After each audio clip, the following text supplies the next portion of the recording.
we want to explain a little bit the process, what to do, I guess, what to do before your consultation, what to do between your consultation and treatment, what to do, what can I expect during the treatment, and what can you expect after the treatment.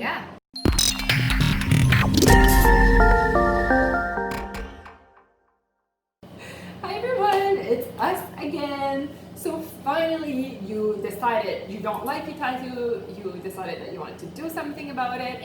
You realized that cream was definitely not the way to do it. You did your research, you find a laser. Laser's the way to go. You decided that you want to invest in the best technology available. So you're going for picosecond laser. You're about to get to that consultation. Kate's a pro about that. So what point should you? So before you come for your consultation, just make sure you have in your mind like what kind of medications you may be taking on a daily basis, because sometimes certain medications can make you extra photosensitive, which means that you're more at a higher risk of getting some sort of laser burn. But some medications like birth control, they say photosensitive, it's like that's at the lowest extreme. So we will assess anything that you're on and make sure it's safe to treat you. So that's before consultation. Just make sure you're like, oh, what is it I'm taking again? Am I taking anything? And then when you come for your consultation, basically I'm going to tell you very simply, stay out of the sun. Now, I have some awesome clients that are like, I can't do that, Kate. Like, I'm at the park with my kids all the time, all of that. And like, we'll go back to like a wrist name.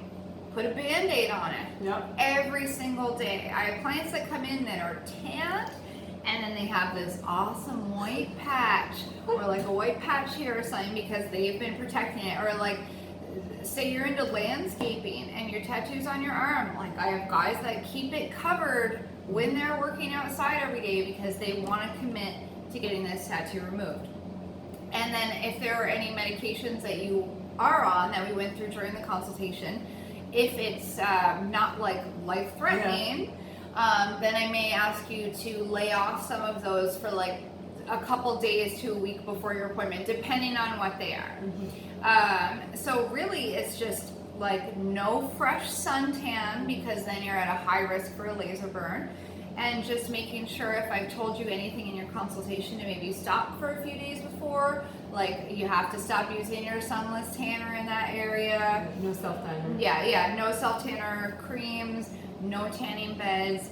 If you're gonna be out enjoying your summer life like everybody wants to, just make sure it's covered up, there's no fresh tan. And like, really honestly, there's not a lot that's maybe involved. If it's an area that could be shaved.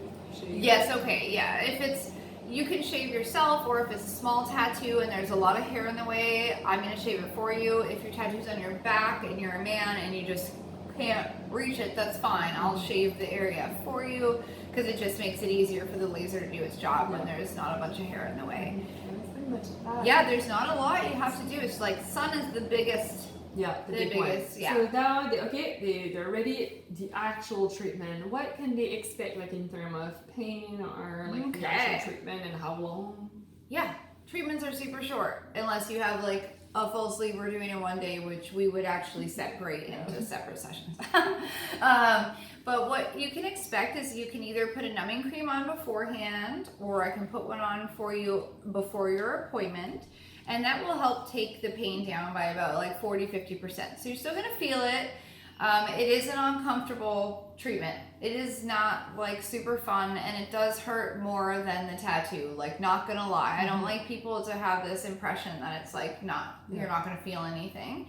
But if it's a small tattoo, it takes like 2 seconds to laser it. Super fast. So it's as fast as so you can fast. draw, pretty much. Like to laser one of my fingers is like, I can't even say a minute, like 30 seconds. So although it's gonna hurt more than the tattoo itself if you're not using numbing cream, which a lot of people don't use for really small tattoos because it takes like 30 seconds to do. So you can expect either using a numbing cream, not using a numbing cream. What I'm gonna end up doing is I'm gonna start off with a little test spot, and then with my settings, I'm gonna see if I get the reaction that I want, if it's too much, too little, make adjustments, or if it's perfect, then I'm going to turn up the speed and we're going to fly right through that treatment basically. directly after, depending on your tattoo, how old it is, if it's just like bleeding ink or actual like a tattoo, you'll get a cavitation, a frosting, the white frost over it. That doesn't last long, it turns red, and then depending on the colors in your tattoo, you can get some blistering, which is not a burn, not a bad thing, and I've seen some big gnarly blisters, and I'm like happy about it. But yeah, not a burn, nothing dangerous. People just don't like to look at them. But then just keep it covered. They never last more than 7 to 10 days, and I've seen some big ones. And then everything else, basically your skin just kind of goes back to normal. You have to protect it from the sun for the first 2 to 3 days. You want to keep it covered with a Band-Aid and like Aquaphor. It's a very Vaseline-like substance, helps with the healing. You can have bruising, some swelling. This is all very, very normal reactions to tattoo removal. None of that is abnormal. And then if you've had a treatment and you're like, is this like supposed to look like this? Like, I'm always available. Send me a picture. I'm going to tell you you're fine. But when you haven't had it before, sometimes you're like, it's a little scary. And like, especially like if I do my hand, I get very swollen. I've always had, like, even getting tattooed, my hands swell up. If it's at your ankles, you're on your feet all day and it's a larger tattoo, you can have a swollen ankle. I find actually tattoos on the breast bruise a lot. So this is all very normal reactions. And so blistering, bruising, and it's not like crazy gonna last forever, like you have to hide in a cave somewhere. It doesn't last long, but those are all very natural responses to the laser. And usually people will come every 8 weeks? Every 8 weeks is normal. Some people, and like I said, after 7 to 10 days, like your skin's gonna look and feel normal. But there's still activity going on below the skin. So I don't want to laser you too soon because I don't want to cause any scarring by like prematurely damaging the skin, because we're sending laser wavelengths in to break up the ink. So yeah, basically it's usually 8 weeks apart, 2 months apart for every session. That's the norm. Okay. So I hope this helped you understand what to do before consultation, after, what to expect, how it works. I hope you find tons of good information about laser tattoo removal. Just do your research, talk to somebody, get a consultation, see what's available for you. And that's the best way to get started. Totally agree. So I hope this helped. Please comment question below. We love talking. We're both talkers.